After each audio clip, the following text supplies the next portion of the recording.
Hello and welcome to the big picture. For the last several days and weeks and actually months and years, what has been happening in Syria has bothered the international community. The resolution passed in the United Nations Security Council last weekend has, or rather an attempt to pass a resolution which was vetoed by Russia and China, has brought in new dimensions to the entire issue. Over 5,000 people have been killed in Syria since March 2011 when the uprising started in Damascus. So to discuss in the light of the resolution which failed to be passed in the UN Security Council, we will discuss what the repercussions of that are, not just on the entire West Asian community, Arab world, Western nations, and also, very importantly, India. To discuss that with me is former Ambassador Mr. Vivek Katju. Along with him is Mr. Sandeep Dikshit, Senior Assistant Editor of The Hindu, who covers the foreign affairs and keeps a very close eye on issues concerning foreign affairs. And along with them is Professor A.K.Pasha, Director of the Gulf Studies Program in the Jawaharlal Nehru University. So I welcome all my guests. First, let me go to Mr. Vivek Katju. Sir, is this India's decision to vote in favor of this resolution, which has been sponsored by Arab League and the Western nations, is it a departure in India's stand as far as Syria is concerned and as far as West Asian, the way India looked at West Asia is concerned?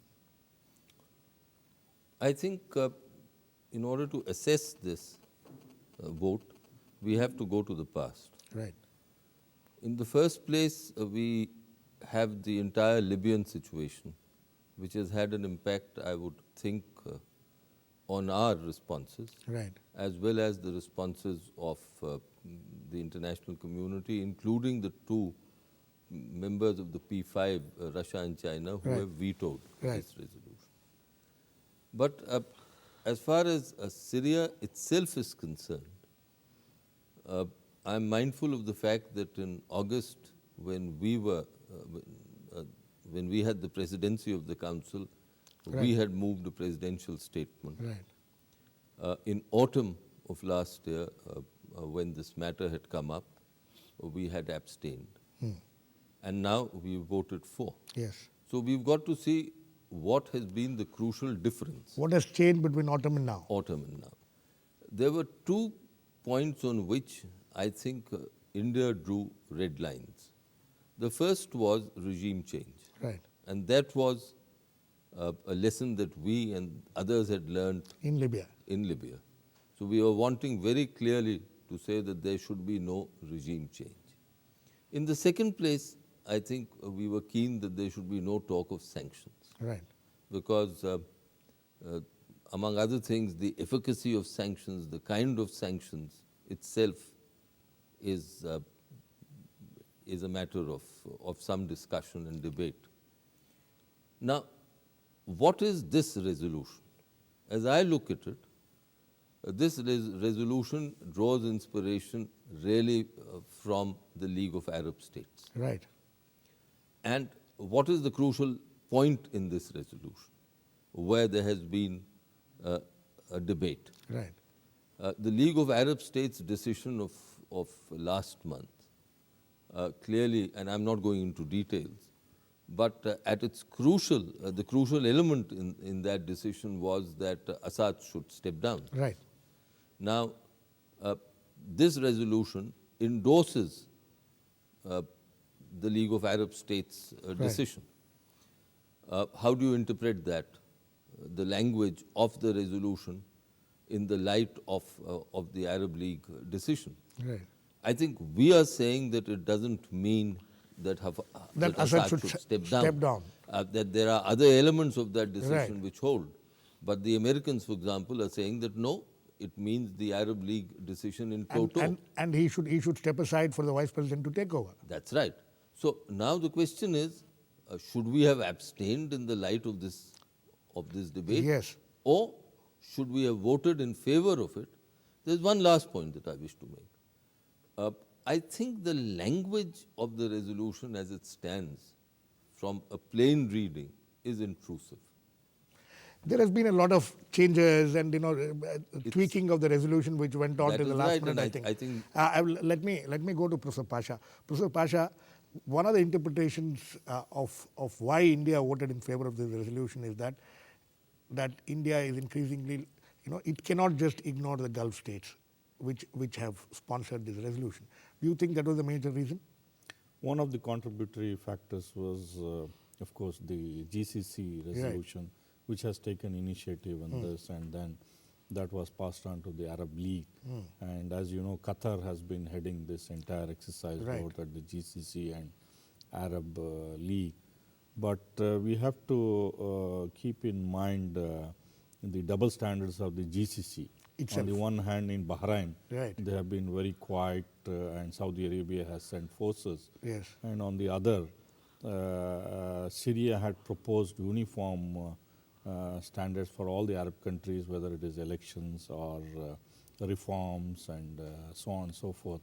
But they are not going to touch any of these things. So the agenda of Saudi Arabia and Qatar is very clear, and that is what they are doing on behalf of France and the United States. The Western nations. Exactly.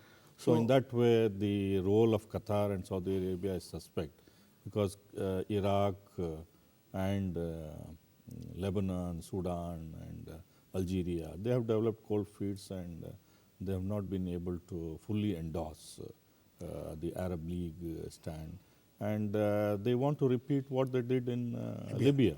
And we have seen the carnage now, which is becoming continues. very clear. Yeah, it is almost in tatters. The entire country is riddled with millions of weapons and warlords, and it's very chaotic and anarchic. And the same situation, if it is repeated in Syria, all of these countries which are now behind this resolution will be affected.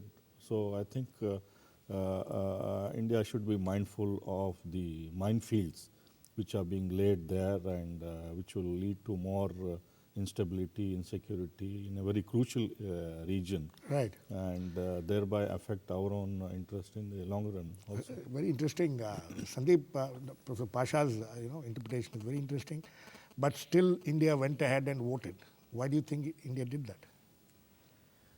Well, let us say that is a mystery for a part, because if you read the explanation given by India before the vote and the Exactly. explanation given after the vote, Right. they were talking something about the political package not being implemented, and on the need for both sides to sit together and further reform the political package. That Right. was India's burden, main argument. Yeah. And then when we look at the resolution, the vetoed resolution as you put it, the vetoed resolution, and as Mr. Katju said, it's very intrusive. It wants Arab League observers to have free run of Syria. They can question whoever they want, and they can ask whatever questions. The international media should have free run of the place. And then they're talking of multi-party elections on the lines of which Arab League has suggested, which, as Dr. Pasha has said, is something of a joke when it comes from the Arab League. Yeah. So, my feeling is something else happened, and something else that happened is Egypt. Egypt, there's a tussle going on for real democracy versus military-led democracy. Absolutely. And as you know, the Egyptian military is subsidized by the Americans. They practice round the year with the Americans under some pretext or the other, and they're a very convenient balancing force when it comes to Israel. Right. And so if real democracy comes to Egypt, it is very necessary to smash the other side, which is Syria, which is a supporter of the Hezbollah and the resistance that goes on in the area, to smash that up. Okay. Again, another very interesting interpretation.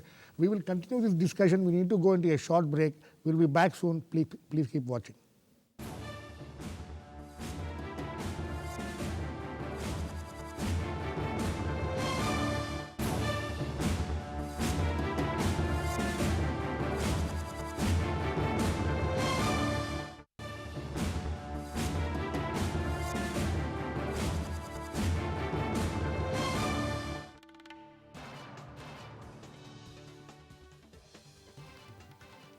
Welcome back. we are discussing the repercussions of the vetoed UN Security Council resolution on Syria. Mr. Katju, all three of you have made very important and interesting points. Now, coming at, Sandeep was talking about Egypt. He was trying to connect something to do with Egypt. Why India took this step? India is normally in such multilateral forums when it comes to such issues. Normally, India is not wanting to be seen with the Western nations. In fact, on Libya, India voted with Russia and China. Now here they voted. They are in a different. They are in different positions where Russia and China are on one side and India is on the other side. How do you see this panning out in the coming days or weeks? I think I'd like to make 2 points. The first, the Arab world, as we know, is in the throes of ferment. Yes. It is completely unsettled. I could even say that it's out of joint. We do not know how it will eventually settle down. Libya, as Professor Pasha has so eloquently put it, is in a shambles. We don't know when the pieces will be put and what will eventually emerge when the pieces are put. Egypt, it's completely unsettled. Right. The real dimension of Egypt is, as Sandeep so well put it, in terms of what kind of democracy will emerge. I think the Gulf states too, below the surface, I won't use the word seething, but there is a certain movement. There's some ferment going on. Ferment going on. Now, in such a situation, for a country like India, which has very major interests in the Arab world, Right. especially in the Gulf, Yes. skillful navigation is required. How do you navigate? And this doesn't seem to be a very skillful navigation, what has happened. No, left to me, I would have preferred to abstain. Exactly. Why do I get involved Exactly. in the politics of the Arabs? And India has been doing this in the past also, abstaining on certain very sensitive issues when it comes to the Yes, Middle East. but I think the policy makers, and I'm not holding a brief for them, I'm only trying to put myself in their mind at the Right. moment. I think for them, it's the immediate interests that are important. And what are these? You need energy. Where are energy sources? Second, there is a certain coalition of international forces taking place, and there is a certain orientation which we are adopting. Yes. But as I said, left to me, I would have preferred the continuation of the policy that we had in autumn, Right. which is abstain. Just keep away from this Absolutely. situation. Let me come to Professor Pasha. Professor Pasha, it's very interesting that you were in Syria recently. You said you were there for 2 weeks in Syria last month, and you have seen through your own eyes what's been happening. In the light of what Mr. Katju was saying, what Sandeep was saying, if India had abstained, would it have hurt our interests in the Gulf? Do you think the Gulf countries would have moved against our interests when it comes to our own people working there, oil and all these things? Or was India overreacting? I think the latter is true. I think we overreacted by siding with the other 13, 12 members. We had the option of abstaining, and also there is no immediate threat to our oil interests in the Gulf or Indian workers or trade, investment, and there is no danger of security being threatened if we had abstained in that region. What is important is we must keep the big picture in mind, and Right. that is the role of Russia and China is not going to be minimized in the coming years. That we have to Where? keep in mind. In the which- world affairs. in the world affairs, In world affairs, and we have waited for too long to get into the Security Council on the back of the Western countries, Yes. and that is not going to happen. A permanent seat, you mean? Permanent seat. So we have to keep the multipolar world which is in the making, and either you take a stand with the emerging power centers or you abstain. And I think the Gulf countries also are aware that all of these fires which are surrounding them, from Iraq to Iran to Egypt and Yemen and Syria, is going to engulf them sooner than later. So in that way, we have to caution them also that what is being attempted under pressure from the West because of the dependency syndrome is going to ultimately hurt them, and throwing stones from a glass house would be suicidal for them. And we have to take an initiative as a major power in the Emerging power also. emerging power, and we are nearer to the Gulf. Absolutely. So, Sandeep, interesting again. India should take lead and lead these Gulf countries and the Arab nations instead of just following the Western nations. You think we are anywhere in that frame of mind to do that? No, India can't take the lead as such, but as Dr. Pasha and Mr. Katju have pointed out, there is some unrest in these Gulf countries Right. also. Yes. So if India had abstained, the question you asked Dr. Pasha, if India had abstained, I'm sure the people all over in the Gulf countries would have understood India's position, because this, as Mr. Katju put it, is an evolving situation, a changing situation. Right. So, So and as Professor Pasha says that our interests were really not so threatened as some prophets of doom would like to say. exactly, and I would like to remind you that the Syria has been in the sights of the Western powers for quite some time now. And in fact, India also came at the receiving end about 3 years ago when jointly with China it wanted to buy an oil well. And the US served a démarche on India on this. And at that time, the South Bloc and the Indian government virtually told them to take a walk, saying, don't dictate to us from whom we buy our oil. Absolutely. So, And also that is Yes. the last secular state in the region. The entire Arab world is you mean being Syria? swept, Yeah. swept by very different Islamist movements.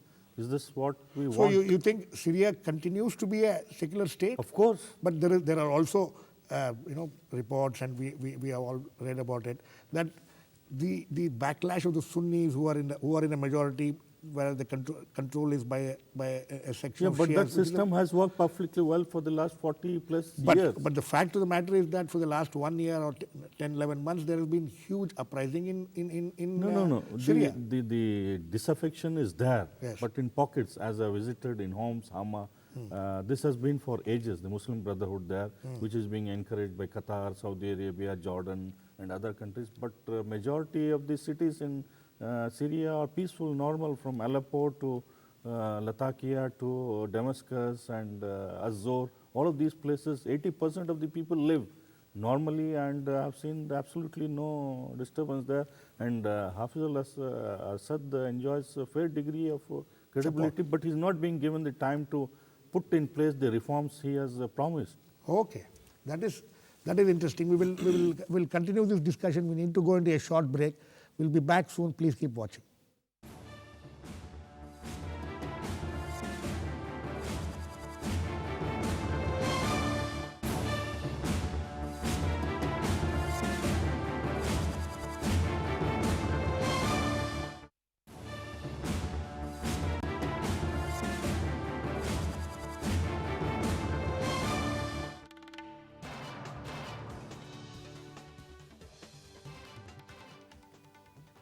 Welcome back. We are discussing the vetoed UN Security Council resolution on Syria and what are the repercussions of that. Mr. Katju, Professor Pasha, who has gone to Syria, spent 15 days there just last month, he has a very different view of what he has seen on the ground than what we normally read in the media nowadays. So, but there is this, as far as the Western nations are concerned, there is a huge human rights violations happening. 5,000 people have been killed.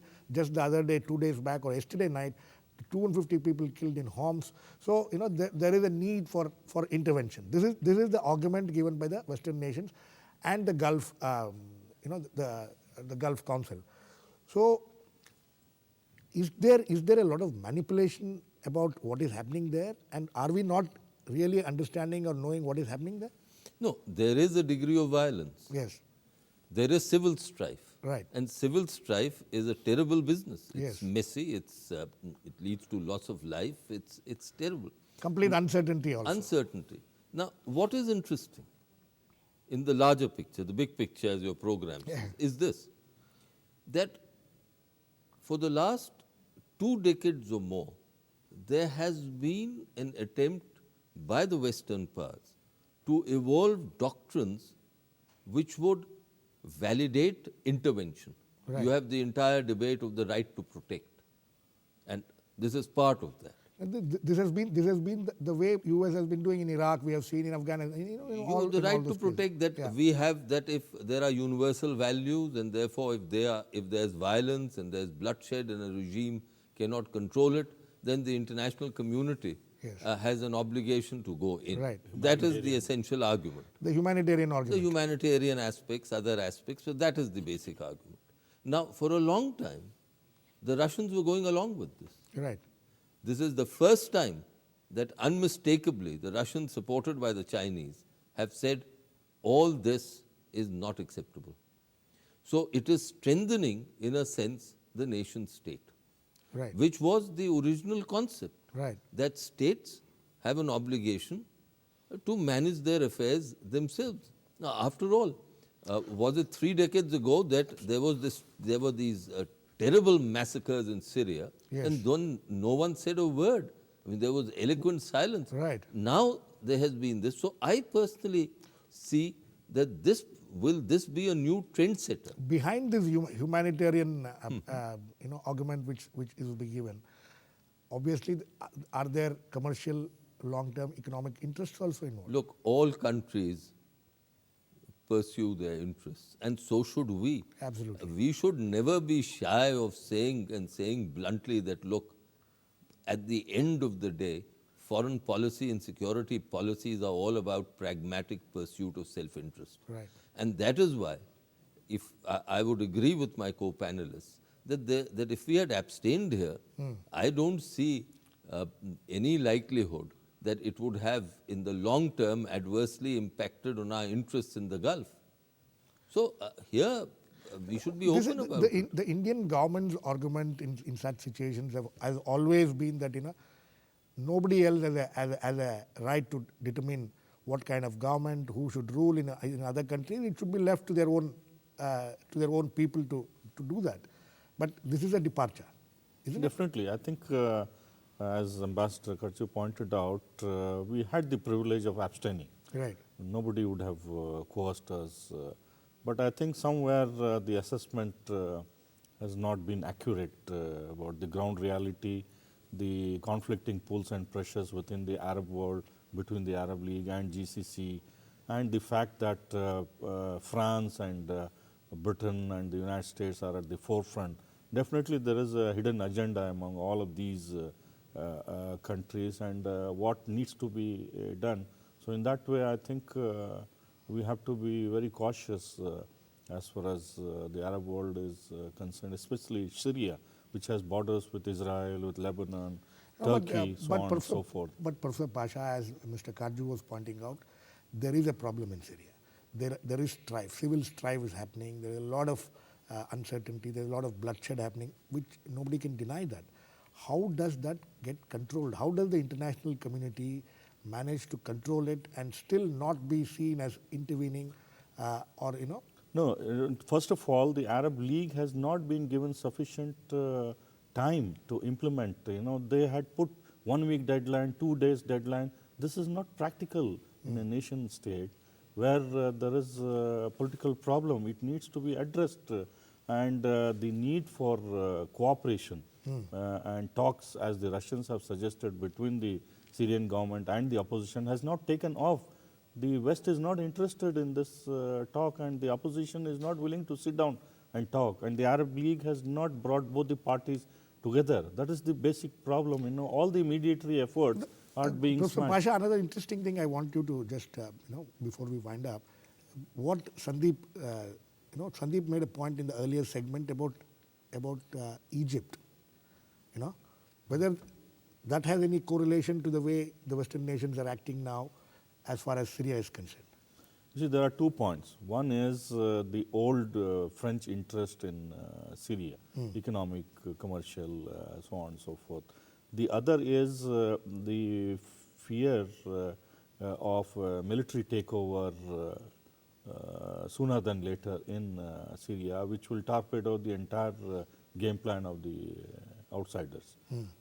Because the Russians there have great stakes, not just Syria. for the naval base facilities at Tartus and Latakia, but also in the regime there. So in that way, the Syrian military is very different. Otherwise, there would have been much more defections, not only in the military, but also in the civilian, diplomatic corps, so on and so forth. The regime is more or less well intact, and the Russians are backing on that, and that is the fear of the West, especially France, that unless the outside pressure is sufficient, the regime will not crack. So the entire operation of the West is to put as much pressure as possible, and they have roped in Arab League and the GCC.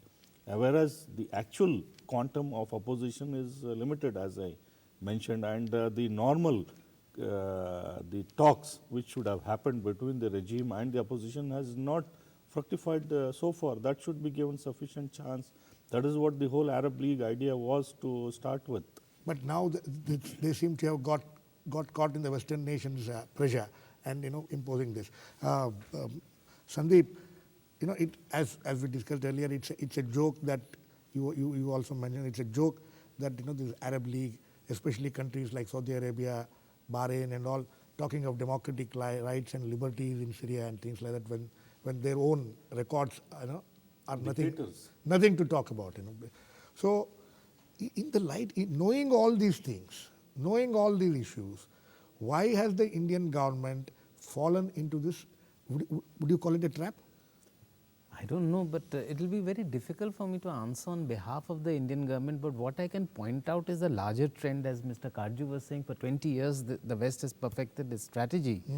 They used to take one country at a time. Now they seem to be going simultaneously, because they have been there in Kazakhstan protesting against the recent elections held, where there were two opposition parties. They're dismissing them as pro-government. Turkmenistan, they're saying there's 7 candidates, but they're weak. So they need their candidates, I think, and they need certificates that they're strong. And then in Russia, you have a millionaire who perhaps fled with wealth in the early 90s.